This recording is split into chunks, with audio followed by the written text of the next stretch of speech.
if it is possible, shortest time possible.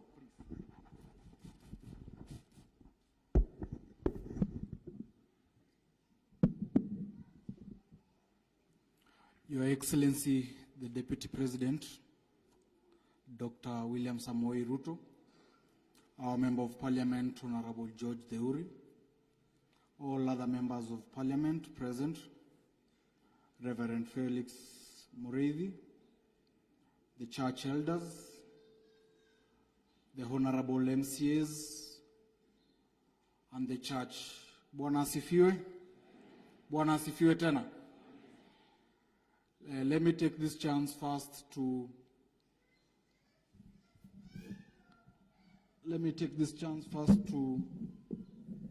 introduce the members of County Assembly that are with us in this service. Can they be upstanding? Yeah.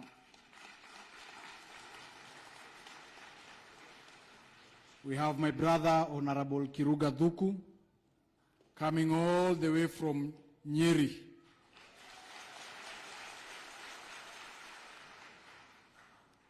We have our sister, Honorable Doreen, nominated Member of County Assembly from Nakuru. We have my colleague, Honorable Nganga, MCA Kule Mwiki, and by God's grace, God willing, the future Kasarani MP 2022. Thank you very much. Church, I would want you to first and foremost clap for Honorable Reverend Felix and Bwana Ngodho here. Can you give them a round of applause?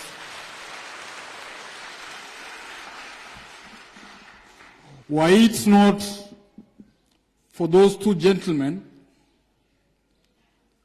and my brother Honorable George Deuri, daktari hangekuwa hapa siku ya leo. You guys don't know how many times we've postponed the fundraising that we had on Sunday, because the tentative date we had was supposed to be in November, right?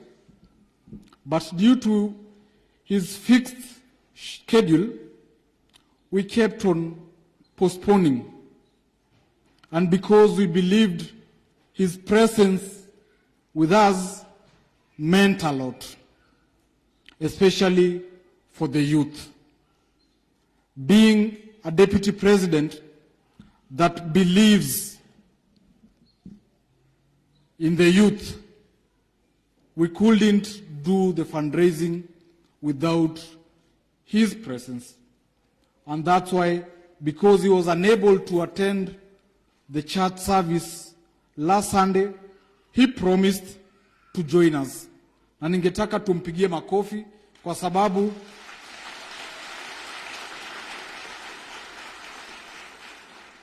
our MP gave us his apologies last Sunday and promised that he will join us today. Nasi yako hapa. Youth mmefurahia?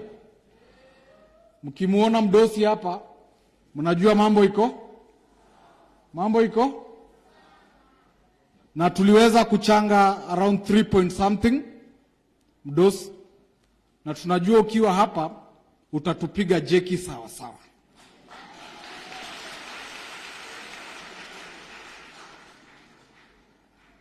Na ili nisiongee mengi, na kwa sababu nimepata nafasi siku ya leo, Mheshimiwa Naibu wa Rais, nikubalishe at least ni dokeze kidogo maendeleo ambayo mimi kama area MCA nimeweza kufanya since nichaguliwe. And since I was elected in 2017, together with my brother, Honorable George Deuri, we found Umoja in a deplorable state. And my slogan was, Kazi Sasa and make Umoja great again.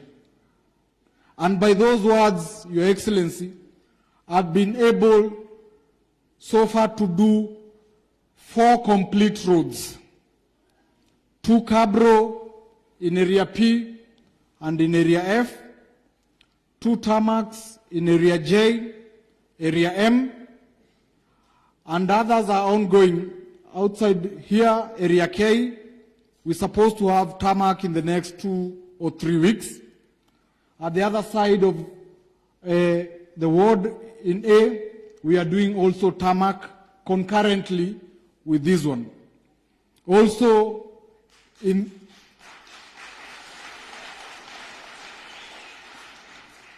this financial year, I have budget for Gaikuyu Road, that is Area G. It will connect with the one we are doing at A to connect to Caltex area.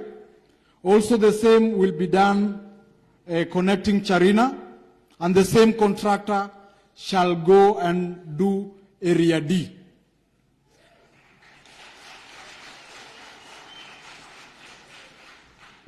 The contractor that did Area J and M is yet to be paid, and once the county pays him his dues, he'll do Area N and Area Q. And with those, I'll have done all the roads within the older Umoja in a span of 4 years. Nikichaguliwa hizi barabara zote zilikuwa mbaya. And by God's grace, na ile siasa imekuwa huko kwa county, nimefanya. Ni kweli si kweli? Ni kweli si kweli? So Your Excellency, ukiona na kufuata nyuma, jua umefuatwa na kijana ambaye yuko development oriented, and not just a failure but a developmental leader. Najua pia wewe ni mtendakazi na unapenda watu wa kuchapa kazi. Si ni kweli? Na Your Excellency, ukiwa hapa Umoja, acha nikukaribishe na nikuambie hapa wako nyuma yako.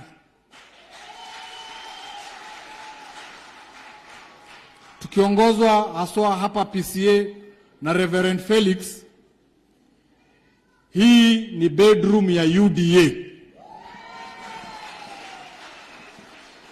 Ni kweli?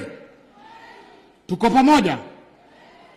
So mimi nitaomba re-election ya term 2 under your party. Na mimi nawaomba kama wakaaji wa Umoja, register to the party UDA. We are doing mass registration. So join our party, tusonge mbele na kiongozi wetu. Nikimalizia, Reverend amesema kuwa tusiseme tu tuko na Mungu na tukose kufanya nini? Si ndio? Our Deputy President is a very good example. Anasemaga yuko na Mungu na wananchi, lakini hakai tu pale Karen. In a week anaweza kuwa ameenda kaunti zaidi ya 4. So using the sermon that we've been given by Reverend Felix, let's emulate him. All in all, mbarikiwe sana na tunawapenda. Wacha nimkaribishe Mheshimiwa George Deuri atuongoze kutoka hapo. Asanteni sana na Mungu awabariki.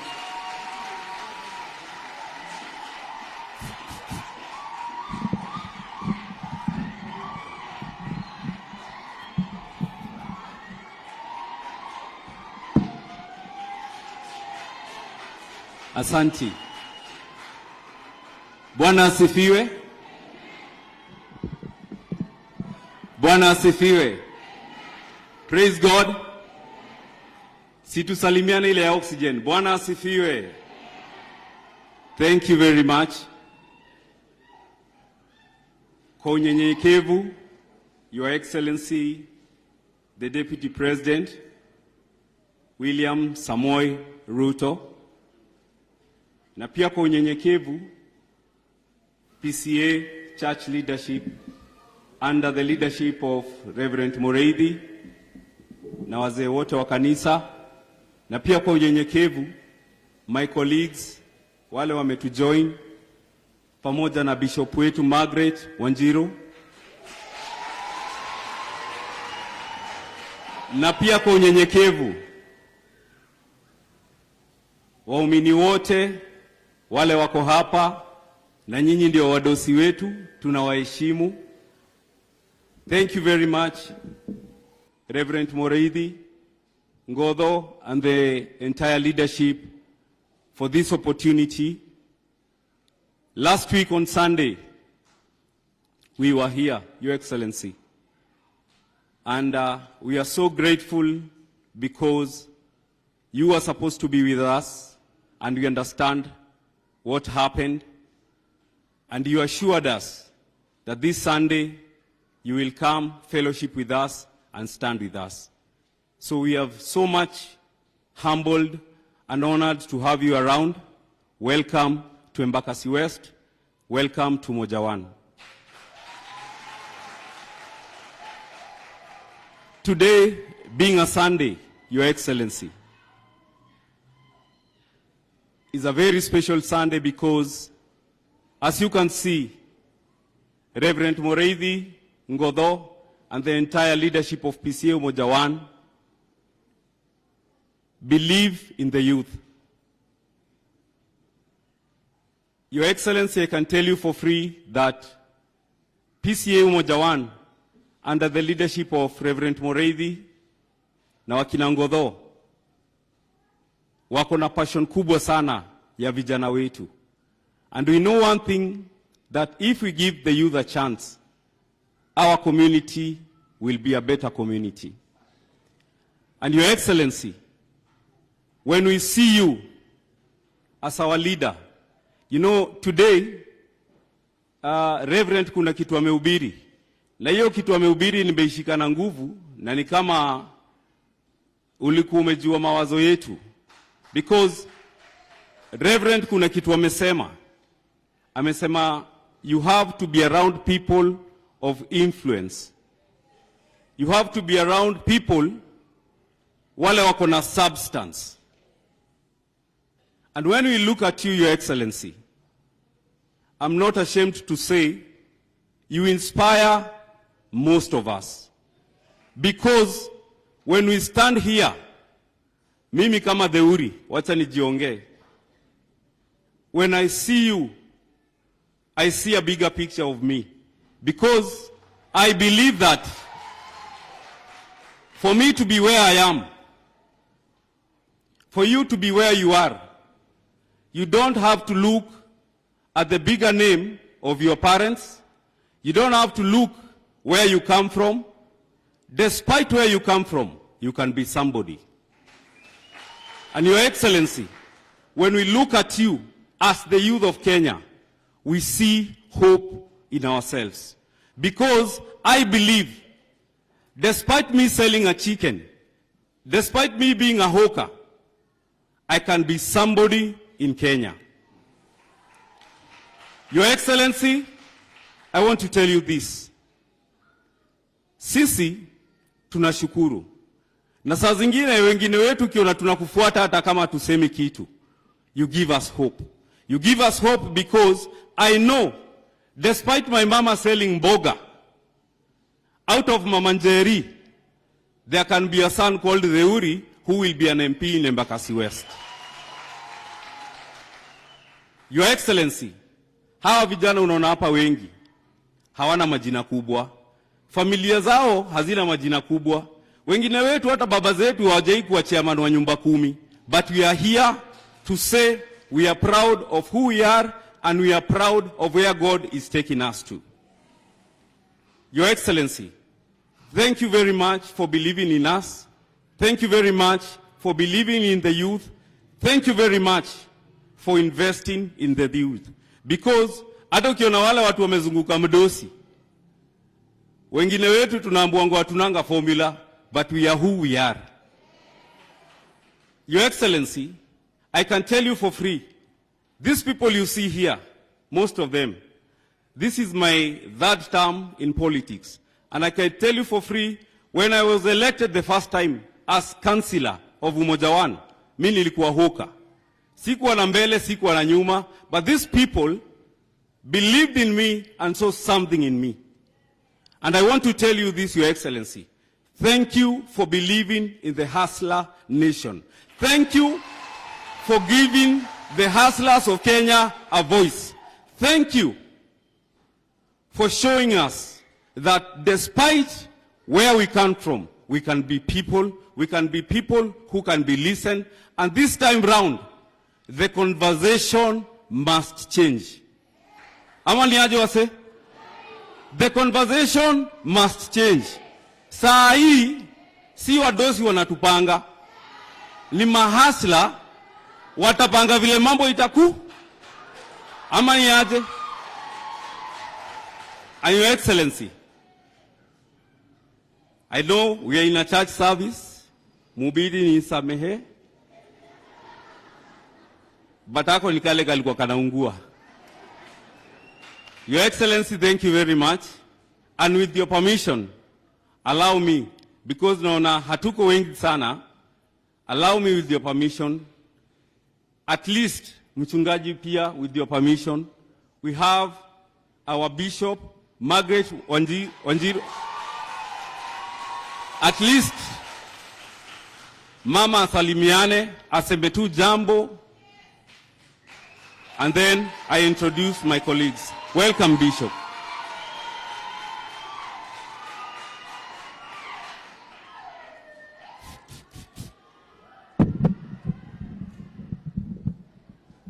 Hallelujah. Bwana Yesu asifiwe. Reverend Mureithi, the Lord indeed bless you. You have blessed us. Your Excellency, sir, God bless you and thank you for being with us. My colleagues in politics and our host, together with our MCA, the Lord indeed bless you. Mi sitasema mengi kwa ajili tumekuja kuzindikisha His Excellency. Tukuje tuungane pamoja nasi zote tujenge hiyo hall ya vijana. There is no greater future like investing in the youth. Kuna ka street hapa, nilisema siku moja, lazima tukuje tubadilishe vile watu wanaishi kwa hiyo street. Now I see there is hope. Because tukiwatoa hapo, lazima tujue tunawapeleka wapi. Sio kutafuta mbali, ni kuwalete tu pande hii. Na tunashukuru Mungu that they can be transformed and they can raise up all the youth in that area to become a great people. That is what the gospel is about. That the gospel changes and transforms lives. And that when we are preaching, we are not just preaching to keep people comfortable and warm. We are preaching transformation. Upande wa siasa, mimi mama Bishop Margaret Wanjiru, nimerudi kwa uwanja, ninaania kiti cha gavana wa Nairobi.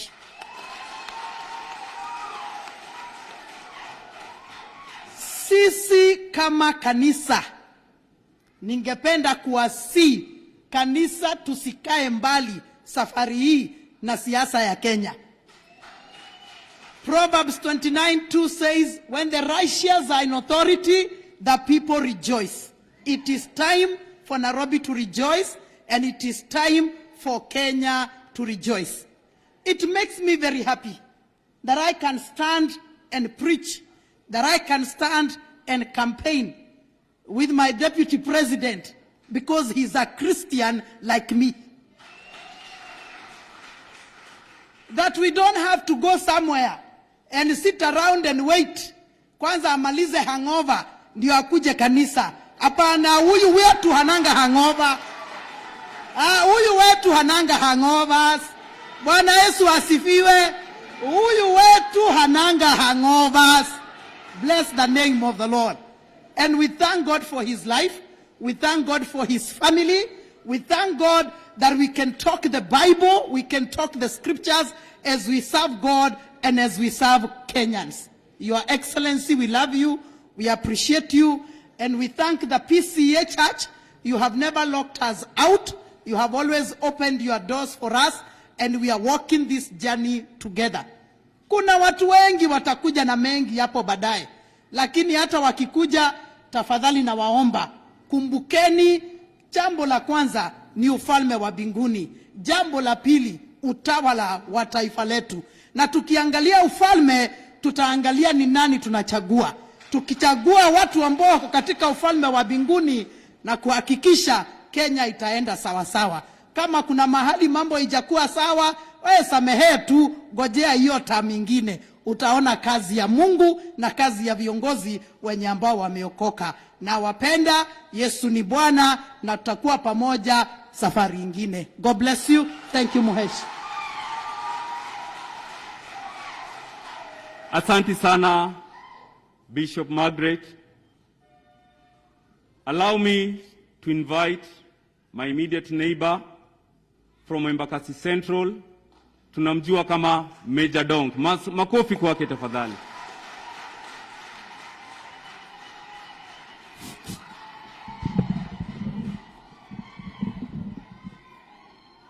Reverend Felix Mureithi, and the church leadership,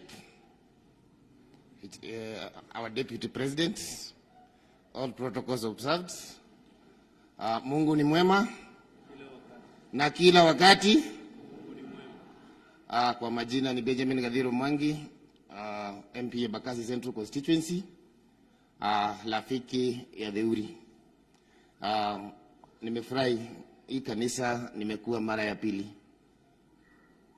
Theuri tumekuwa hapa na deputy tena, and I hope venye tumekuwa tukikuja hapa kanisa mshaamua pia wakati ukifika mtasimama na sisi. Si ni kweli? Mimi leo sina mengi. Ilikuwa kwa company hishi Theuri. Najua tuko church, na sitaki tufanye siasa. Nataka nikae chini na niseme Mungu awabariki. Asanteni.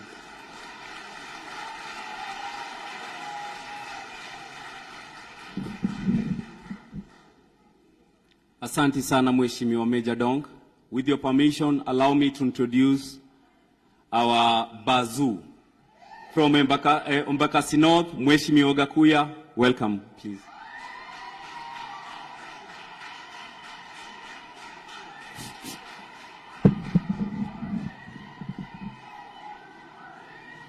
The Deputy President of the Republic of Kenya, the church clergy, the worshippers, all protocols observed. Hamjambo, tusalimiane hewani. Asanteni, Mungu ni mwema na kila wakati. Asanteni sana. His Excellency, I'm just a good member of this constituency, and our boundary is just along Tomorrow Road. So we share a lot with the Uri, because most of our voters comes from both sides. And therefore I enjoy from the voters who resides from around his area, and also he enjoys from voters who lives around my region. Today is a great day that we are here, and I have totally enjoyed the sermons. The sermons were going towards a single message, and the message is the destiny. I have reasoned very keenly, and I am a good Bible reader, and I know the history of Israelites. And I know all what they suffered until such a time they saw the lights at the end of the tunnel. And we have reasoned how Moses was so serious about delivering that particular family from Egypt back to the Canaan. And they really faced a lot of sacrifice to get there. And we have heard how he persuaded the Palau many, many times, including performs a lot of miracles for the Pharaoh to soften. But finally, this good family of Israel got their way. And it tells you that God finally made that particular miracle of making sure that this particular family of Israelites are going to be secured and get back to Israel. And where I'm totally touched, in where Moses was very keen, that this team must not live without their baggage. And therefore, the Palau has to allow them to walk out with everything, including the hooves. In that particular, it tells me that if Paraos allowed them, then we must see back and watch where we are as a nation of Kenya and ask ourselves, now that we are heading to a destiny where we must cast our vote after every 5 good years, it is very important to remind you that your vote is such important to secure you and to make you free, to set you free. And at the point we are in time, we have a lot of difficulties. We have Corona within our midst, and we have many other mountains within our midst. And kindly, if we are not wise enough, we may not cast the best decision to set us free.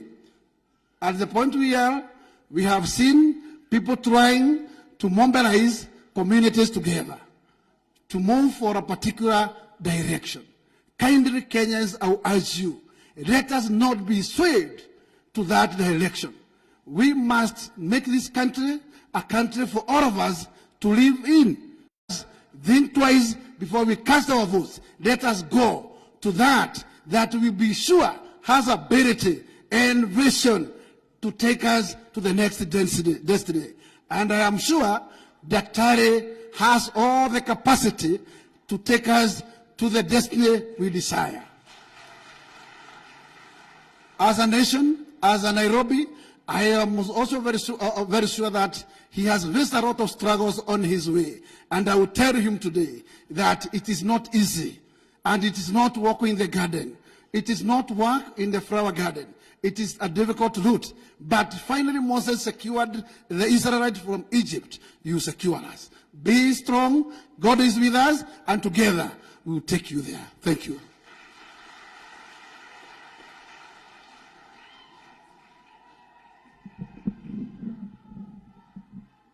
Asanteni sana waheshimiwa na wageni wetu. Once again, Reverend Mureithi, the entire leadership, Ngodho, the youth ministry, the congregation of PCEA Umoja 1, thank you for having us around. Thank you for opening your doors to invite us. And Your Excellency, the Deputy President, thank you for giving us an opportunity to fellowship with you in Umoja 1 PCEA. And with your permission, mchungaji na washirika wote, nitawauliza kwa heshima. Let's stand up and welcome our chief guest, His Excellency, the Deputy President.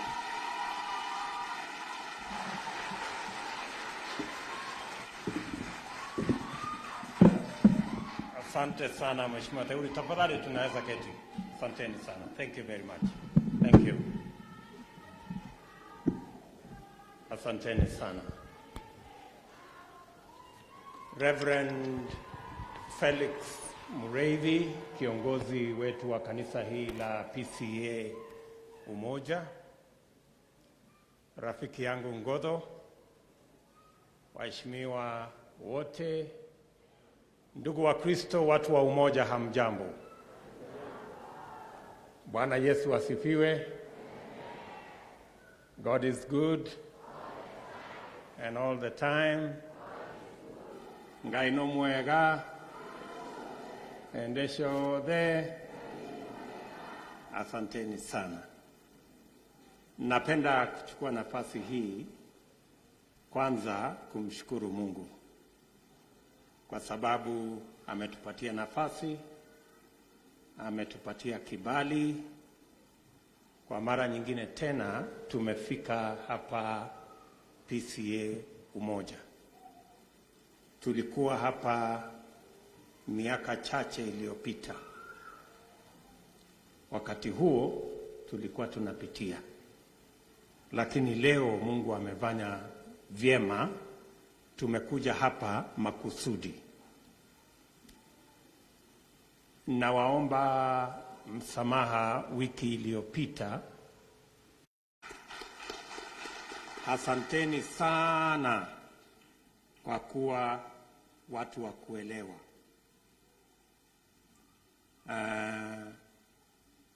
Na leo nimefurahi sana kwamba Mungu amenipatia nafasi nikuje niungane na nyinyi katika ibada na vile vile kusaidiana katika ujenzi wa mahali ambapo vijana wa hapa Umoja, PCEA na vijana wa sehemu hii wanaweza kutumia kwa ibada yao. Nataka nimshukuru this young man, Bwana Ngodho. Amekuja akaniharas, akaniambia kwamba yeye kawaida ni mfanyabiashara, anachimba maji akifanya kazi yake. Side hustle yake ni kushughulikia mahitaji ya vijana hapa kanisani. And it is very rare to find a business person who also finds time to lead the church and to lead young people. I want to say, Nkodho, thank you very much. Nataka nishukuru vijana wa hapa kwa sababu it is their initiative, it is their thinking, it is their idea that we build a special place for them to fellowship and to attend to church. And you have gone all the way, not just by way of the idea and the initiative, but also we have seen young people in our midst who have contributed their talent and their expertise in drawing up and providing the architectural drawings and input so that we can do that particular facility. I want to say to the young people of Umoja, congratulations, and we will support you.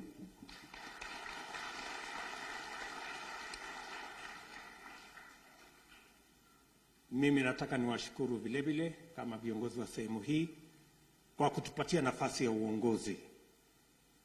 Tulikuja na rafiki yangu rais na hawa viongozi wengine, tukaomba nafasi yenu ya uongozi na mlitupatia na mkatuongezea maombi. Nataka niseme kwenu asanteni sana. Na kwa sababu ya hiyo nafasi ya uongozi mmetupatia, vile Ronaldo amesema, vile Theuri amesema, kuna mambo ya sehemu hii ambayo tunashughulikia kama serikali ili tuweze kutimiza transformation ya taifa letu la Kenya. Nakumbuka tulisema 2014 ya kwamba tutakamilisha hii Outer Ring Road ambayo ilikuwa na matatizo sana. Watu wengi ilikuwa na msongamano mkubwa. We are at the tail end of concluding this Outer Ring Road as a means to ease the movement of traffic in this area. Na zile barabara ambazo viongozi hawa wamesema ya Mayanja Road hapa kwenu tumeijenga upya kuunganisha mpaka kule Kayole, barabara ya Kayole tumeiunganisha. Spine Road vile vile umesikia hii barabara ya Charina tutatengeneza tena upya. Barabara ya kule Molem kwenda mpaka Baraka na sehemu hiyo vile vile tunaitengeneza upya. Na vile vile hapa Inako kupitia kwa SDA mpaka iungane na Moi Road pia tutatengeneza hiyo barabara. Ndio sehemu hii yote kuwe inapitika kwa njia rahisi. Niliwaeleza vile vile wakati nilikuwa hapa Embakasi North kwamba na tunajenga ingine inaitwa Eastern Transmission Water Pipeline pia kutoka Kabete kupitia Karen mpaka Lang'ata. Those two major arteries of water tunashughulika kama serikali, na ni vizuri niwaeleze ndio wakati Felix anaombea mambo ya maendeleo ajue ni yapi. Vile vile nataka niwaeleze ya kwamba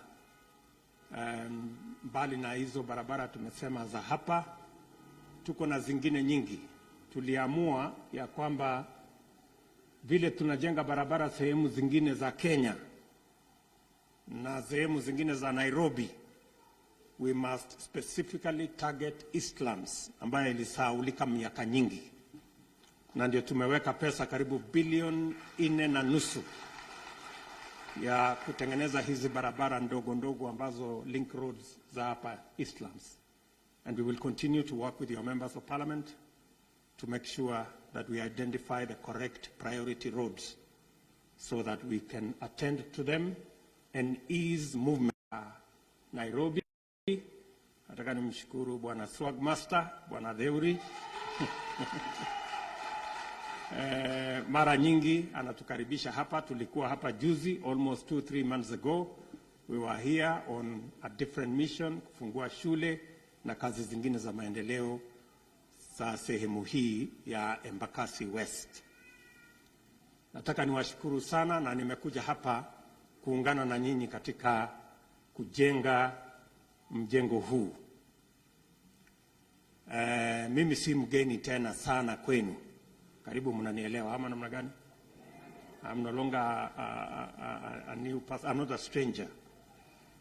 Na kazi hii ambayo tumekuja kufanya hapa, kuna watu wengi wako na kidogo, sio wengi, nafikiri wachache wako na shida nayo, sababu nilikuwa nasikia wanalalamika, wanasema mbona Deputy President anaenda kanisani kusaidia kwa ujenzi, mbona anaenda kwa mama mboga kusaidia na sako, mbona anaenda kwa bodaboda kusaidia na sako zao.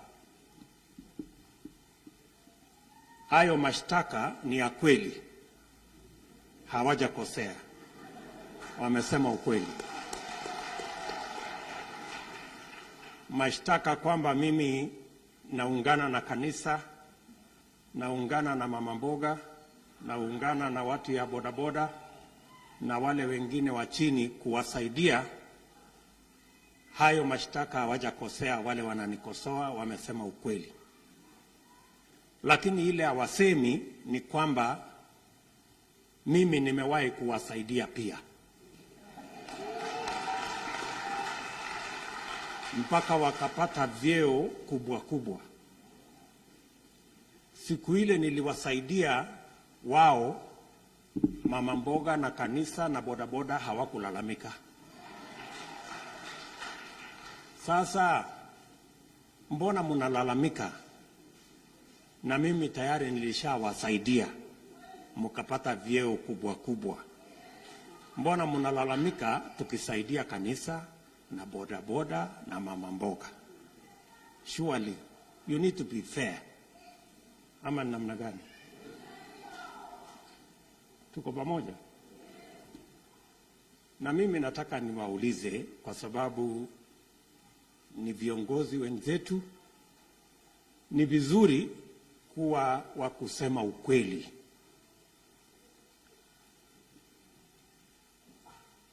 Munalalamika saa ile wengine wanapata kusaidika, lakini mimi nataka niwaambie, munalalamika saa hizi eti tumepatia mama mboga pesa sijui ngapi, sijui watu ya bodaboda. Mimi nataka niwaambie, wacheni kulalamika, kwa sababu mwaka ujao tutatengeneza hazina maalum.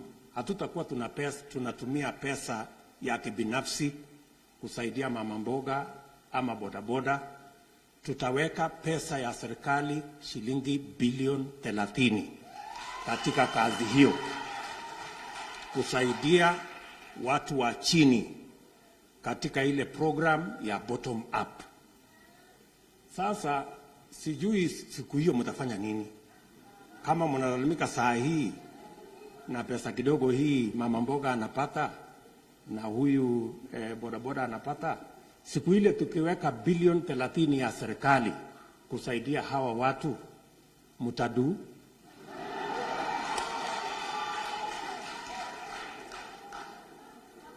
Sijui kama tunaelewana.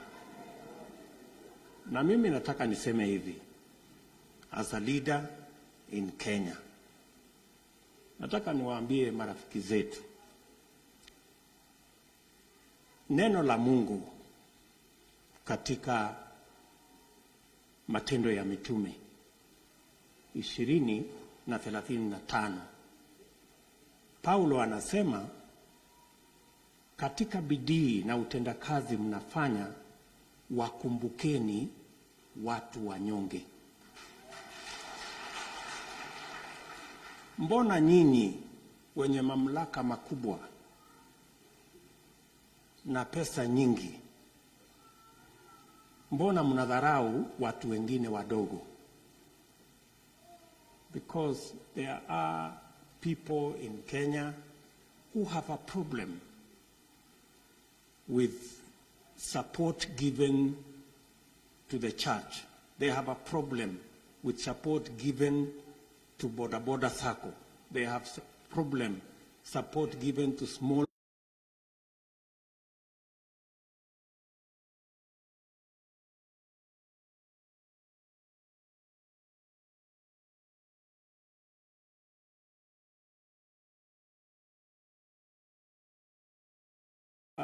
Mheshimiwa Rais, rafiki yangu, out of abundance of good heart, aliwaalika muje katika serikali,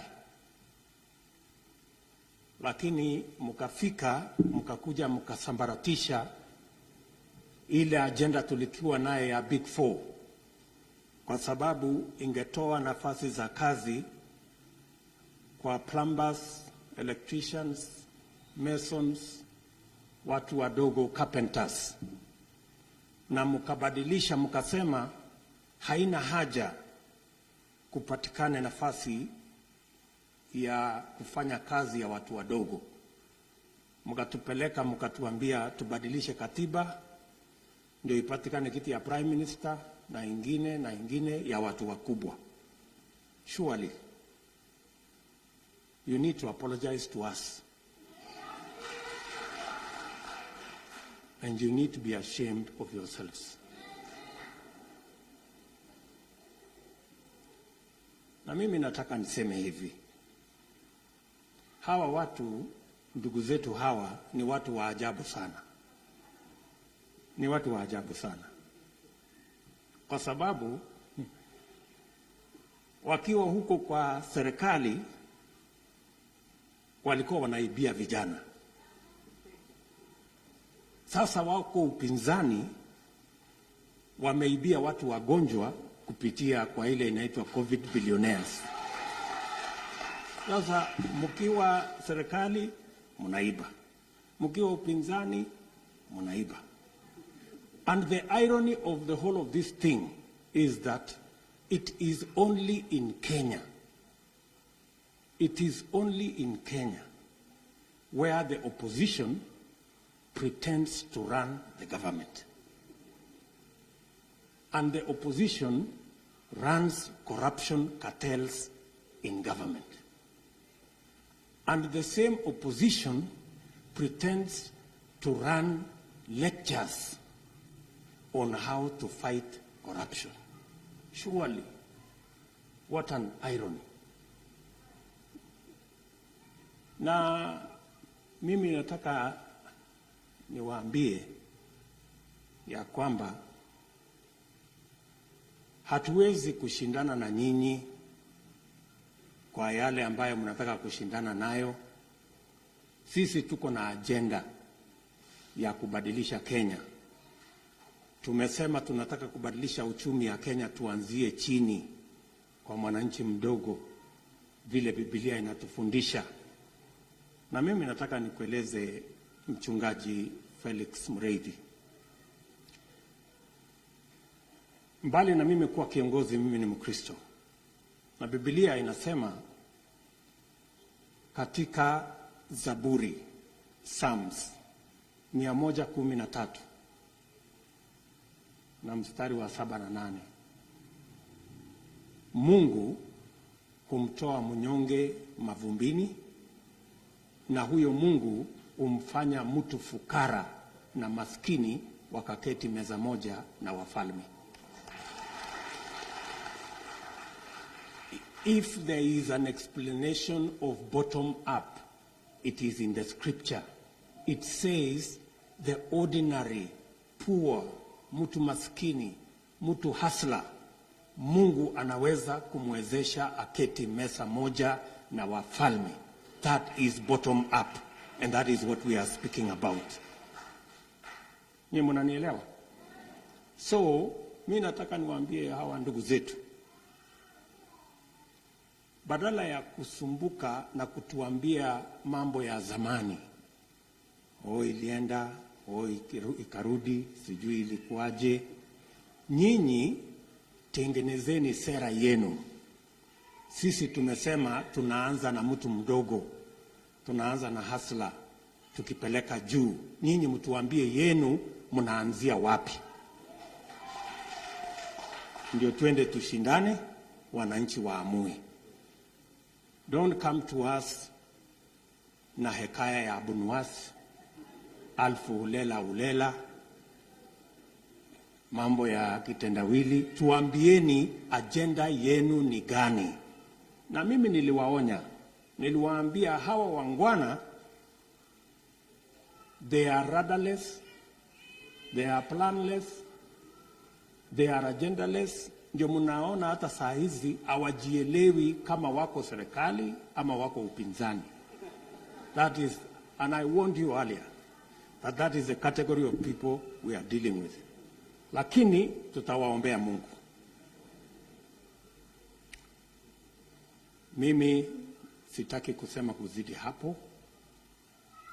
Nilikuwa tunataka tujieleze, ndio Wakristo wajue ni wapi tunaenda kama viongozi, na agenda hii ambayo tuko nayo ya kuinua mtu mnyonge tutaiendesha namna gani.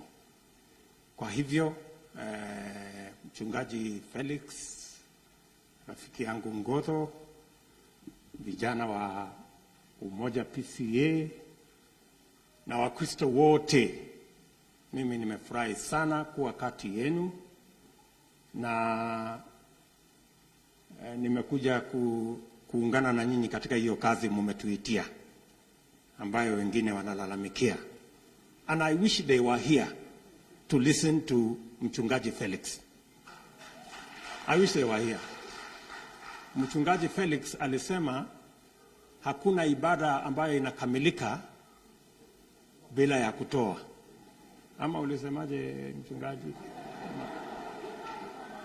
Ama ni namna gani? Na akatuambia usiende hang around mtu mwenye hana network.